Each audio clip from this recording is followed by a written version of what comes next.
테슬라 차량이 공장에서 출발해 고객의 집까지 완전 자율주행으로 도달하는데 처음으로 성공했다고 일론 머스크 테슬라 최고 경영자가 27일 밝혔습니다. 머스크는 X의 테슬라 모델 Y 위 첫 번째 완전 자율주행 인도가 예정보다 하루 앞서 완수됐다고 썼습니다. 공장에서 새로 조립된 모델 Y 차량이 아무도 탑승하지 않은 상태에서 스스로 공장에서 출발해 고속도로를 타고 시내를 거쳐 고객의 집까지 완전 자율주행으로 도달했다는 것입니다. 머스크는 차 안에는 전혀 사람이 없었고 어느 순간에도 원격 조종으로 통제되지 않았다.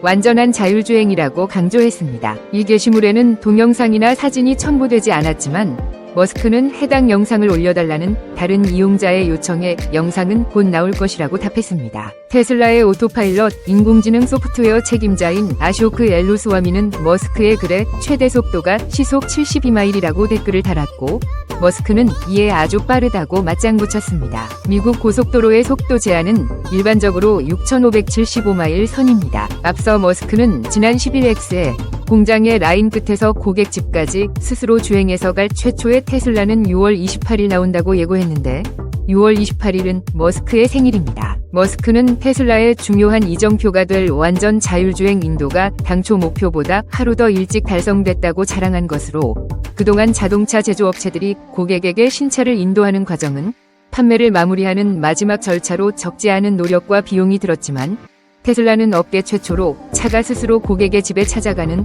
완전 자율주행 방식을 도입해 이 과정을 대체했습니다. 블룸버그 통신은 테슬라의 첫 자율주행 인도는 AI와 로봇공학이 이 전기차 회사의 미래를 보여준다는 머스크의 베팅을 강조한다고 짚었습니다. 하지만 블룸버그는 자율주행 인도 자체가 테슬라 사업 운영에서 얼마나 의미 있는 부분이 될지는 불투명하다고 덧붙였습니다. 테슬라는 지난 22일 텍사스주 오스틴에 제한된 구역에서 소수의 소셜미디어 인플루언서 등을 대상으로 완전 자율주행 로보택시 서비스를 시범 운영했지만 당시 주행 과정에서 다수의 교통법규 위반 등 문제가 있었던 것이 알려지며 규제 당국의 주의를 끌었습니다. 테슬라 주가는 머스크가 로보택시 출시 성공을 선언한 직후인 지난 23일 8% 넘게 올랐다가 그 다음 날부터 이날까지 사흘 연속 하락 마감해 종가인 325.78달러는 올해 들어 연중 약 20% 내린 수준입니다. 테슬라 주가는 머스크가 로보택시 출시 성공을 선언한 직후인 지난 23일 8% 넘게 올랐다가 그 다음 날부터 이날까지 사흘 연속 하락 마감해 종가인 325.78달러는 올해 들어 연중 약 20% 내린 수준입니다.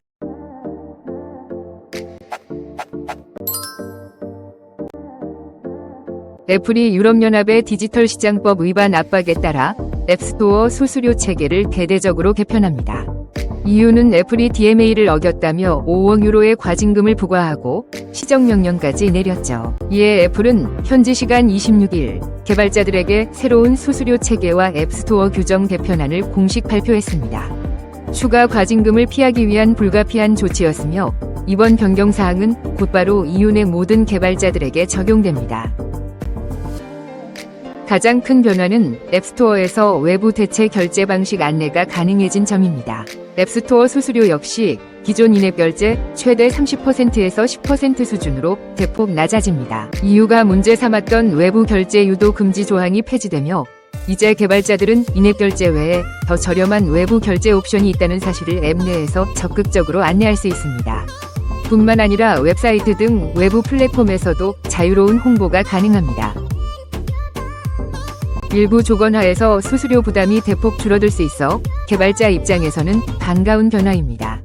하지만 외부 결제 수단을 도입할 경우 반드시 애플의 외부 구매 서버 API를 통해 관련 정보를 보고해야 합니다. 또한 같은 앱 내에서 앱스토어 인앱 결제와 외부 결제를 동시에 제공하는 것은 여전히 금지됩니다. 이유는 올해 4월 애플이 DMA를 위반했다며 5억 유로의 과징금을 부과했습니다. DMA에 따르면 개발자들은 앱스토어 인앱 결제보다 저렴한 옵션이 있다면 이용자들에게 이를 반드시 안내해야 합니다. 애플이 이를 차단했다는 이유로 시정명령이 내려졌고 미이행 시 추가 이행강제금 부과도 예고되었습니다. 애플은 이번 개편이 DMA 준수를 위한 불가피한 결정이었다며 개편안으로 DMA를 충분히 준수할 수 있을 것이라는 입장입니다. 다만 이후의 과징금 부과 자체에는 법적 대응을 시사하며 공식 항소 절차를 7월 7일까지 진행할 계획이라고 밝혔습니다. 애플은 EU 집행위원회가 앱스토어 구조를 대폭 바꾸도록 요구하고 있으나 이에 동의하지 않으며 항소할 예정이라고 강조했습니다.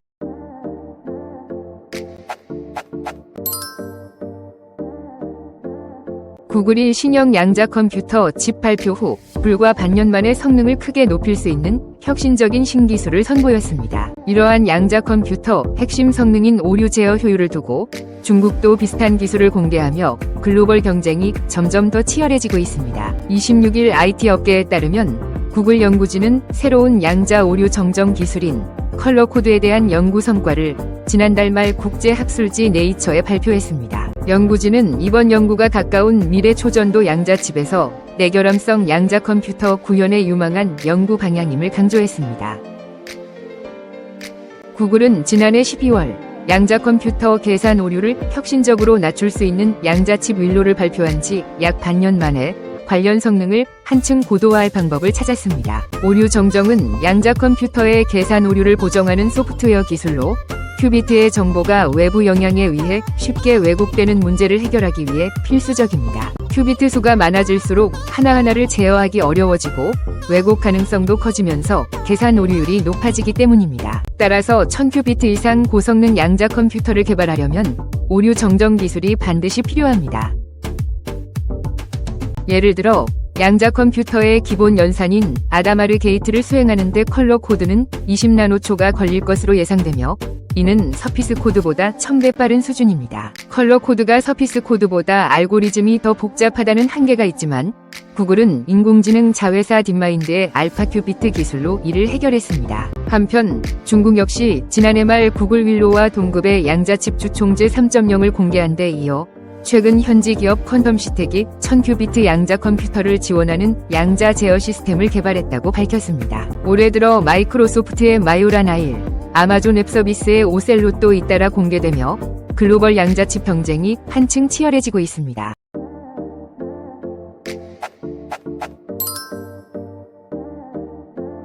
세계 최대 전자상거래 업체 아마존이 일론 머스크의 스페이스 X를 따라잡기 위해 두 번째 인터넷 위성 발사에 나섰습니다. 23일 제프 베이조스가 창업한 아마존은 두 번째 위성 발사로 우주 경쟁에 본격적으로 뛰어들었습니다. 아마존은 미국 동부시간 오전 6시 54분 플로리다주 케이프 커네버럴 우주군 기지에서 인터넷 위성 서비스 프로젝트 카이퍼를 위한 27기의 위성을 성공적으로 발사했습니다. 이 위성들은 유나이티드 론치 얼라이언스의 아틀라스 V 로켓에 실려 우주로 향했습니다. 이번 발사는 지난 4월 프로젝트 카이퍼 발표 6년 만에 처음으로 27기가 발사된 이후 두 번째입니다. 당초 13일 예정이었던 두 번째 발사는 기상 악화로 두 차례 연기된 끝에 마침내 이루어졌습니다. ULAV 엔지니어 벤 칠턴은 발사 직후 아마존의 카이퍼 인터넷 위성망을 위한 위성들을 실은 아틀라스 V 로켓의 점화 및 발사가 이뤄졌다며 이는 지구 적외도 위성 통신의 새로운 장을 여는 순간이라고 강조했습니다. 이번에 발사된 위성들은 지난 4월에 쏘아올린 위성들과 함께 약 1930km 상공의 적외도에서 위성 인터넷 서비스를 제공합니다. 이로써 궤도에 올라간 카이퍼 위성은 총 54기로 늘어나며 이는 아마존이 계획 중인 3236기 중 일부에 불과합니다. 아마존은 내년 7월까지 전체 위성의 절반인 1618기를 추가로 발사할 계획입니다. 이번 발사로 아마존은 스페이스 X의 위성 인터넷 서비스와의 경쟁에 더욱 속도를 내고 있습니다. 스페이스 X는 이미 2019년 첫 번째 운영 위성을 발사한 후 현재 7000기 이상의 위성을 우주 궤도에 배치한 상태입니다. 이처럼 아마존과 스페이스 X가 우주 인터넷 시장에서 치열한 경쟁을 벌이면서 앞으로 우주 기반 통신의 판도는 더욱 빠르게 변화할 전망입니다. 두 기업의 선의의 경쟁이 전 세계 인터넷 환경에 어떠한 변화를 가져올지 주목되고 있습니다.